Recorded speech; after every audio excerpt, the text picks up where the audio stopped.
معزز سامعین و ناظرین، السلام علیکم ورحمۃ اللہ وبرکاتہ۔ آج کے اس ویڈیو میں حضرت موسیٰ علیہ السلام کے زمانے کا ایک ایسا زبردست نصیحت آموز واقعہ آپ کے سماعت کے حوالے کروں گا جس واقعہ کے پیچھے بہت سارے درس چھپے ہوئے ہیں۔ آپ سے گزارش کروں گا اس ویڈیو کو شروع سے لے کر آخر تک دیکھیں، اور ہاں، اگر آپ ہمارے چینل پر نئے ہیں اور ابھی تک آپ نے ہمارے چینل کو سبسکرائب نہیں کیا ہے تو اسے سبسکرائب کر کے ہمیں شکریہ کا موقع دیں۔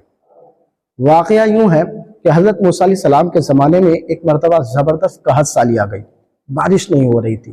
اللہ تبارک تعالیٰ نے بارش بند کر دیا تھا۔ انسان تو انسان، جانور، پرند، چرند ہر ایک پریشان ہو گئے اور پیاسے مرنے لگے، زمین خشک ہو گئی اور پھٹنے لگی اور لوگ پانی کے لیے ترسنے لگے۔ حضرت موسیٰ علیہ السلام کے پاس لوگوں نے آ کر کے شکایت کی، اے اللہ کے نبی، آپ اللہ کے نبی ہیں، آپ بارش کے لیے دعا کریں کہ اللہ تعالیٰ جلدی بارش کا نزول فرما دے۔ حضرت موسیٰ علیہ السلام نے کہا کہ سارے لوگ ایک جگہ جمع ہو جائیں اور وہیں مل کر کے ایک میدان میں بارش کے لیے دعا کریں گے، امید ہے اللہ تبارک تعالیٰ بارش کا نزول فرما دے گا۔ چنانچہ مقررہ وقت اور مقررہ تاریخ پر سارے بستی والے، سارے شہر والے ایک میدان میں جمع ہو جاتے ہیں اور بارش کے لیے دعا کرتے ہیں۔ کافی دیر گزر جاتا ہے لیکن بارش نہیں ہوتی ہے۔ اتنے میں حضرت موسیٰ علیہ السلام پر وحی آتی ہے کہ اے موسیٰ علیہ السلام، تمہاری مجلس میں ایک ایسا میرا نافرمان گنہگار بندہ بیٹھا ہوا ہے جنہوں نے 40 سال سے میری نافرمانی کی ہے اور ہر ایک گناہ کو کیا ہے، ہر ایک گناہ کا ارتکاب کیا ہے، کوئی ایسا گناہ نہیں ہے جس کو نہیں کیا ہے۔ بڑا ہی نافرمان اور گنہگار بندہ بیٹھا ہوا ہے۔ جب تک تیری مجلس سے یہ گنہگار بندہ نہیں نکل جاتا، چلا نہیں جاتا، میں بارش کا ایک قطرہ بھی نازل نہیں کروں گا۔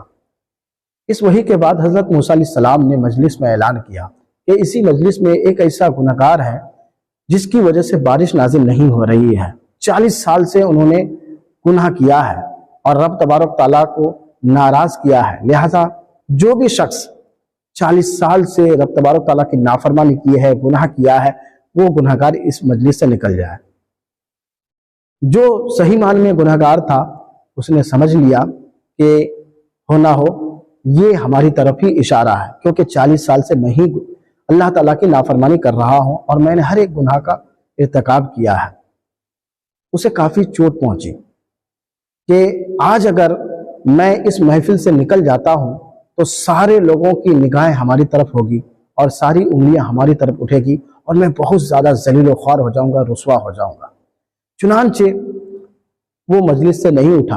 حضرت موسیٰ علیہ السلام کافی دیر تک انتظار کریں کہ دیکھیں کون نکلتا ہے۔ سارے لوگ ایک دوسرے کو دیکھتے رہے کہ دیکھیں کون مجلس سے نکلتا ہے، وہ گنہگار کون ہے۔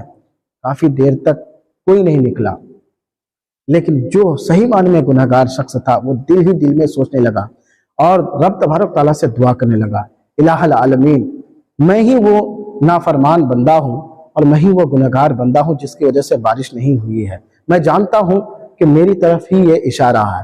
الہ العالمین، جب تو 40 سال سے میں نے گناہوں پر پردہ ڈالا ہے، میرے عیب پر پردہ ڈالا ہے، مجھے کبھی رسوا اور ذلیل نہیں کیا ہے، تو الہ العالمین اتنے لوگوں کے سامنے مجھے ذلیل اور رسوا مت کر۔ اب سے میں توبہ کرتا ہوں کہ میں کبھی بھی تیری نافرمانی نہیں کروں گا، کبھی بھی گناہ نہیں کروں گا، میں اپنے تمام گناہوں پر شرمندہ ہوں، نادم ہوں، پشیماں ہوں۔ الہ العالمین، تو مجھے معاف کر دے، اے اللہ مجھے رسوا نہ کر، مولا کریم تو ستار ہے، تو عیبوں کو چھپانے والا ہے۔ اس نے دل ہی دل میں کافی دعا کی اور زاروں قطار رو رو کر کے دعا کی۔ کچھ ہی دیر گزرا تھا کہ بارش شروع ہو گئی اور خوب بارش ہونے لگی۔ حضرت موسیٰ علیہ السلام نے کہا، الہ العالمین، ابھی تیرا فرمان ہوا کہ جب تک یہ اس محفل سے وہ گنہگار شخص نہیں نکل جاتا جنہوں نے 40 سال سے گناہ کیا ہے، تب تک بارش نازل نہیں ہوگی، لیکن ابھی اس محفل سے کوئی نہیں نکلا ہے، پھر بھی تو نے بارش نازل کر دیا، ایسا کیوں؟ تو اللہ تبارک تعالیٰ نے کہا کہ جس کی وجہ سے میں نے بارش کو رو کے رکھا تھا، میں اسی کے سبب سے بارش کو نازل کیا ہوں۔ اللہ تعالیٰ نے کیا فرمایا، ذرا غور کریں کہ جس کے سبب سے میں نے بارش کو رو کے رکھا، اسی کے سبب سے میں نے بارش کو نازل کیا۔ حضرت موسیٰ علیہ السلام نے کہا، الہ العالمین، یہ کیسے؟ تو اللہ تبارک تعالیٰ نے کہا، وہ اس لیے کہ اس بندے نے میرے ساتھ صلح کر لی اور میں نے اس کے ساتھ صلح کر لیا۔ اس بندے نے توبہ کی اور صدق دل سے توبہ کیا اپنے گناہوں پر نادم اور شرمندہ ہوا، میں نے اس کے گناہوں کو معاف کر دیا، اس کے توبہ کو قبول فرما لیا اور اسی کے سبب میں بارش نازل کر رہا ہوں۔ میرے دوستو، اس واقعہ سے کیا پتا چلا؟ پتا یہ چلا کہ اگر بندہ لاکھ گناہ کرے، اتنا گناہ کرے کہ زمین اور آسمان گناہ سے بھر جائے، سمندر کے جھاگ کے برابر گناہ کرے، لیکن اگر وہ بندہ صدق دل سے توبہ کرے، اپنے گناہوں پر شرمندہ ہو، پشیماں ہو اور آئندہ ایسا گناہ نہ کرنے کا عزم مصمم کر لے، تو اللہ تبارک تعالیٰ بڑے سے بڑے گناہوں کو معاف کرنے والا ہے۔ وہ رحمان ہے، وہ رحیم ہے، وہ کریم ہے، وہ بخشنے والا مہربان ہے۔ اس لیے میرے دوستو، ہم اور آپ سے گناہ آئے دن ہوتا ہے، اگر ہم صدق دل سے توبہ کریں گے تو اللہ تبارک تعالیٰ ہمیں بھی معاف کر دے گا۔ پتا چلا کہ اللہ تبارک تعالیٰ جہاں قہار ہے، جبار ہے، وہیں پر رحمان بھی ہے، رحیم ہے۔ ابھی اس دنیا کی زندگی میں اگر آپ توبہ نہیں کرتے ہیں تو پھر موقع نہیں آئے گا، یہ وقت نکل جائے گا، اور پھر دوستو جب وقت نکل جائے تو پھر گیا ہوا وقت واپس نہیں آتا ہے۔ ابھی ہمارے اور آپ کے پاس موقع ہے، وقت ہے، آپ سچے دل سے توبہ کریں۔